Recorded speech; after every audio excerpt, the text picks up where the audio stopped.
Hi, Edie. Nice to see you again. Hi, Deb. So good to see you too. So last week we did a video and we talked about ways to be able to support staff who are working in seniors care. And we thought this week we would shift gears and talk about, well, what families are experiencing. Those families who have loved ones in seniors care, whether it's retirement, long-term care, assisted living. And as you and I like to have, we love alliteration. We've come up with three G's that we want to talk about today. Yes, the three The G's. three G's. So we'll start with the first two and we'll keep the third as a surprise. Oh, I love that idea. But, I know as having been a family member with my husband, my mom, and my dad, I just remember feeling completely overwhelmed with this conflict of emotions. And I write about that in my book as well. But the grief and the guilt are what I think would be really helpful to talk about today, particularly for families who aren't able to see their loved ones living in long-term care or retirement because of the restricted visitation, because of the reality of COVID-19. That's right. And just with all of your experience as a psychotherapist, and I'm sure having lots of conversations around grief and guilt, I think that would be a great place to start. So I'm going to hand it over to you. Okay, thank you. So I have a smile on my face only because this conversation is such a needed conversation. And it's dear to my heart because so often we don't talk about grief. We put it aside, we swallow it. And if you're a family member and you're in the predicament right now of having a family member, a loved one in a nursing home, in a nursing care facility, in senior care, the inability to see them, to touch them, to laugh with them, person to person, that human contact, it's so hard. And you might not label what you're experiencing as that family member, as a grief response. And yet it's the dilemma of grief. It's the dilemma of the experience of yearning for something that you can't have, missing your loved one, and not feeling that you have any control. And all of these add to that internal dilemma, if you will, of the grief. And if you can label it as such, what we know is the labeling of it is half the battle, because then you can bring it into conversation. You have a platform for it. And so often the grief is quieted. It's like, oh no, I better not share this. I'd better keep this quiet. So for family members, I so urge you to start the conversation. And Edie, how would you suggest they start that conversation? The first way to begin any conversation is to say, wow, what are the things that I'm feeling? What is my experience right now? And the experience of grief can be sleeplessness. It can feel like anxiety. It can feel like anger. And we're going to, talk about all of these things at some point. But there's also guilt. Mm-hmm. And that guilt is so overwhelming because you feel like I'm not doing enough. And maybe you can start with just a simple sentence of, I'm not doing enough, and share it. And that's how you can begin to talk about it. Or you can start to write it in a journal. And that journal writing is really helpful in taking what's going on inside and moving it onto paper or onto your computer and then sharing it. Yeah, I would imagine when we hold on to those emotions, that's when physical illness can start to happen and start to manifest, right? If we're keeping everything bottled down. And sometimes it's hard to understand, like what you were alluding to, and I'm sure you speak more about it in your book, is how to know that that's grief that you're feeling. Because you're right, sometimes it comes out as anger and frustration. And certainly staff members have experienced family members lashing out at them because they're angry about something that is can be disproportionate to the situation. But it's probably, like from what you're saying, it's the grief and the guilt that is bubbling up and is just being left unexpressed. Yes. So if we think about what the guilt reaction, how that forms, if you've got a loved one in senior care, there may be guilt just for having put them into senior care, period. And every time you walk through those doors, which obviously you can't do right now, but every time you walk through those doors, you are reminded of a decision that you had to make. Yeah. And that decision can leave you feeling such intense emotions around guilt. Like there's that critic. And guilt is often associated to that inner critic that says, why couldn't you keep them at home? Why couldn't you keep them in their homes? Why couldn't you quit your job and be there and be the caretaker that you always promised to them that you'd be? So you walk in those doors of that senior care home and there's a flood. Maybe it's not conscious, but your body may tighten, or your throat may tighten, or your mouth gets dry, or you get edgy and anxious. And that's all guilt. Yeah. And I look at things under the umbrella of grief. So it's all grief for what you weren't able to follow through on a promise made.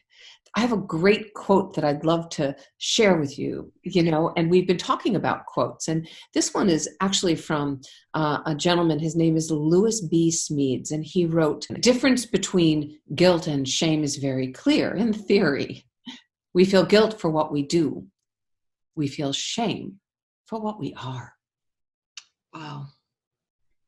It's so true. And when you say that, it reminds me of when my mom finally had to place my dad in long-term care. He had Lewy body dementia, Parkinson's, falling every night. She was becoming sicker and sicker, and had a stroke about a decade and a half ago. And she kept saying to me, "But your father made me promise years ago to never put him in an old folks home." Mm. And there were lots of discussions around, and with our local LIN, which is the governing body that funds long-term care and had a great case manager. And it was really challenging to chip through the guilt and her feeling that she had let him down by making that decision, to be able to show all of the logistical need and practicality of it. And I don't think that guilt ever went away, because that was, in that generation, there was a real, well, as there can still be now, a fear of needing to be institutionalized. So you bring this up, and the stories, our stories, are so important. How do you think your mom dealt with her guilt? I think, she ended up becoming ill and needing to live in assisted living, and she passed away last summer. I think that there was, physical manifestation of it. I think she kept a lot of that emotion to herself. And I think it created this level of sadness and melancholy, and not really being able to talk through it or get to a level of acceptance. That was the best choice for my dad and my mom at that time. And he was well cared for the 6 months that he lived in long-term care. Of course, it wasn't ideal, right. So, and I think sometimes as kids, we can kind of brush it off. Well, Mom, there was no other choice. We don't need to keep talking about it. Could be some of the reactions that we have out of frustration. Right. Here we are again talking about the same thing. Yeah. And is that something that you've experienced in your practice? Oh, sure. The guilt of surviving. There's a survivor's guilt, and that survivor's guilt, which we're actually seeing very potently with COVID-19, is, my spouse, my parent got sick, and I wasn't able to say goodbye. I wasn't able to say goodbye to my parent who's in a senior care facility, and the guilt that I wish I could have done more, or I wish that I could have not brought them there to begin with. And what we do is we swallow the guilt. And, you said your mom got sick. And what we know is when we swallow our grief, when we swallow the guilt or anger or any of the emotions, but guilt especially, it eats at you. And it's got nowhere to go, and it can affect our emotions, our emotional well-being. It can affect that depression, that mood. It can also affect our physical health, from heart issues to gut issues, especially circulation. Yeah, I've heard it said that guilt is one of the most useless emotions. What do you think about that? That's such an interesting quote. I don't know what I think about that. Maybe we need it as a way to redefine how we want to live. And then we move on from it. So there is a natural progression of, I wish I could have done something. And there's a difference between that momentary guilt and a guilt that becomes an obsessive conversation. So I guess the trick is if you're able to recognize it as a feeling of guilt and say, okay, so I clearly don't want to stay in this place. Right.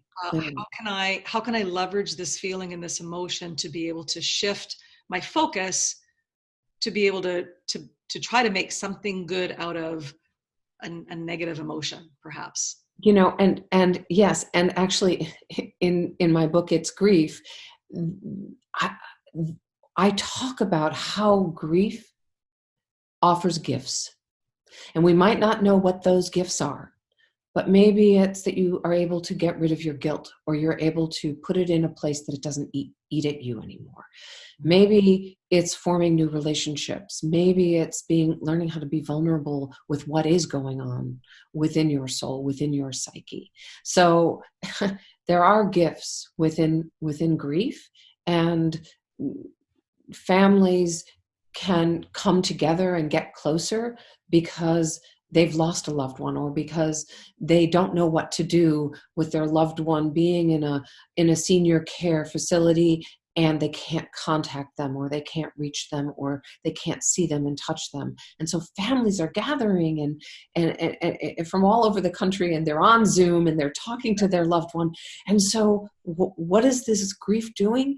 It's actually creating and forming a collective and a community within the family that they might not have done.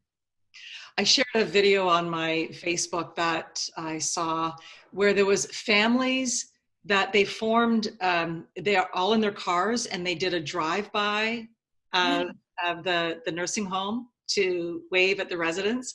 And so there you have, although again, they have to keep socially distant. Yes. But they're doing something together that makes them feel really good in sharing their gratitude. And in case people are thinking that the third G is gifts, because I saw how you slipped that in, we should be calling this the 4 Gs, right? Yeah, probably, right? But it's a great point as far as the gifts that we can get. And what we were thinking about the third G being was really around gratitude. Yeah. And how that example of those families that were able to coordinate and come together, and they were showing gratitude to the staff taking care of their loved ones, as well as being able to see their loved ones at the window. And there's a quote that I like to share as we talk about gratitude. And it's a quote that I saw that Adam Grant put on his Instagram. And he says, "Feeling grateful makes us happier. Showing gratitude makes others happier. Gratitude journals are good, but gratitude letters are better. Feeling gratitude and not expressing it is like wrapping a present and not giving it." And that last quote he's attributed to William Arthur Ward. And I thought it'd be really interesting to talk about that difference between, feeling grateful and actually Acting. expressing gratitude. Yeah. Yeah. Yeah. It's as you were talking about we've moved from now 3Gs to 4Gs, you know, uh, that there's grief and guilt and gratitude and gifts.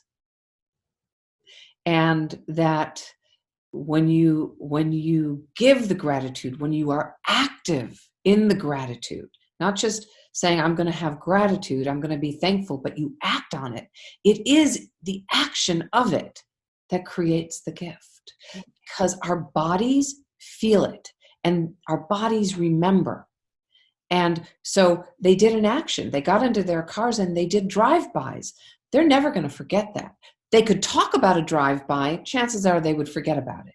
Right. But the action, the embodiment of that action actually goes to the brain. The brain remembers and it becomes part of a memory. Yeah. And these memories, we've been telling some stories here today, and these stories are so important. Storytelling and remembering the past and bringing the past into the present, and it can really help us feel like we are actively giving back. We are not negating what was, and that's a gift. Yeah. And we are taking the past and bringing it into the present, and maybe even gifting that to our loved ones who's in a senior care facility. Like maybe you record a memory and you have them see it through Zoom, because a lot of the frontline staff in these facilities are allowing patients or members within their community that are there to listen or see their loved ones. Yeah. So you could record a memory. I like what you said about what I was hearing in that, and I don't know if this is clinically accurate, Edie, so correct me if I'm wrong, but I think about the grief and the guilt as being a bit more passive and the gifts and the gratitude being more active. Oh, I love that framework. Yes. Yeah, Yeah. because then at least when we're in that ability to take action, then we're able to focus and choose to focus on things that we do have the ability to influence and control. Where when we're stuck in that place of grief and guilt, it's almost immobilizing. It is immobilizing completely. And if you don't have the gratitude and find the gifts, and you get stuck in the guilt and the grief, it becomes a great obstacle for you. And it is an obstacle, and it's hard, for sure. But there are ways to quiet them so that you can get into gratitude, so that you can get into the gifts. And it's finding that balance between them. And yeah, they're passive. However, they can become guilt, and grief can become very, very active. And they are active, and they get activated. They get activated, highly, highly activated. And how do you deal with their activation? By going into gratitude and by seeing what the gifts are. Well, and it sounds like when you talk about it being activated, to me, that's a reactive place versus Yes. the gifts and the gratitude are proactive. Yes, yes. And they're brain changers. So part of this conversation is also talking about our brains. And, the brain is amazing. We are learning so much about the brain, right? I mean, in your field, in my field, and the dopamine that gets released when we are in gratitude and when we can see the gifts. Oh my God. Actually, that plasticity, all of those linkages, the depression linkages, the guilt linkages that go on in our brain, they get interrupted. And so gratitude is an interrupter within the brain that creates action. And it is our action. They feed off of one another. The activity of gratitude causes a change in the brain, and that change in the brain then allows us to make movements within our grief. That is, it brings to light for me a funny story when I was in regular sessions with my therapist when I was going through the grief and the guilt with Ty living in long-term care. And so I was, probably moaning and complaining about, just whatever. And I stopped talking and she looks at me and she says, "So how did your move go?" Because I had just moved myself, the two kids and I, to our new home. And I remember looking at her thinking, you didn't hear a word I said. Like, why am I here? This is my inside voice, of course. Yeah. And I said to her, well, it went fairly smooth and I had this person helping me and so I started describing it. And I'm watching her looking at me as I'm telling this story and she's getting this little smirk on her face. And I didn't catch on at the time what she was doing, but she was shifting my focus and shifting me to talk about something that I had made happen, right? That I had influence and control over, and felt really grateful that I was able to get the kids, the pets, myself moved and settled and starting to rebuild. And so I'm assuming that was a technique that she used on me. But Well, it might have been a technique, or it might have been the moment begged for your brain to change a little bit and to see what you're doing, to see, wow, look, yes, you're grieving and you're having a very hard time, and that's true. And it's also true that you're out there and you moved with your kids and you packed up and you did all of these things while you were also grieving. And so it's maybe you needed to compartmentalize a little bit, and yet you were still very much alive in your actions and you were following through, which reminds me of a client that I've been working with. And this is a guy who's well into his 80s and he's a half empty kind of guy, glass half empty, like, my glass is half empty always. And his wife of 60 years passes away and he's like, I can't do anything. And so we go through the steps of the day.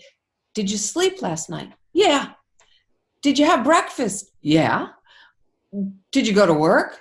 Yeah, I go to work all the time. This was before COVID. Did you work out? Yeah. I'm like, wow. I don't know. That sounds pretty full to me. And he's like, oh, no. You mean I'm not as bad as I thought I was? You mean I'm going to have to give up my glass half empty point of view? Like, well, maybe they could live side by side. Glass half full, glass half empty. So yes, we can grieve and then we can see, you know what?